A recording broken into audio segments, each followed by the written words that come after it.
యష్మి గురించి కూడా చాలా మంది మాట్లాడమని చెప్పారు. నేను ఎందుకు లేని మాట్లాడలేదు. ఇప్పుడు మాట్లాడు. నేనే చెప్పా యష్మి టాప్ 5 లో ఉంటుంది అని. కానీ అందరూ కలిసి యష్మిదే తప్పని చెప్పేశారు. ఇంకెక్కడ ఉంటుంది టాప్ 5 లో? అక్కడ నిఖిల్ది తప్పుంది. కానీ నిఖిల్ ప్లేస్ లో వేరే వాళ్ళు ఉంటే వాళ్ళ మీద తప్పు వేసేశారు. కానీ నిఖిల్కి ఎక్కువ ఫాలోయింగ్ సపోర్ట్ ఉంది కాబట్టి యష్మి మీదతో వేశారు. యష్మిది తప్పుంది కానీ నిఖిల్ది కూడా తప్పుంది. కానీ అందరూ యష్మి మీదే వేశారు. చాలా బ్యాడ్ అయింది. అందుకే ఓటింగ్ కూడా చాలా తక్కువ పడుతుంది. ఇంకెక్కడ టాప్ 5 లో ఉంటుంది? ఈ వారం ఎలిమినేట్ అయ్యే హై ఛాన్సెస్ యష్మికే ఉన్నాయి.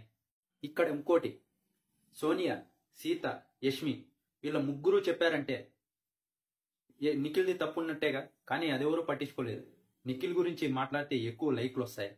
దానికే యష్మిని తొక్కాలి. అందుకే తొక్కారు. ఇంకా అందరూ అదే ఫిక్స్ అయ్యారు, యష్మిదే తప్పు అని. ఈ వారం గనక యష్మి ఎలిమినేట్ అయితే ఖచ్చితంగా దానికి బ్యాడ్ అవుతుంది. ఈ విషయంలోనే తను ఎలిమినేట్ అయింది అని ఫస్ట్ లోనే చెప్పుండాల్సింది నిఖిల్, నాకు నీ మీద ఏ ఫీలింగ్స్ లేవని.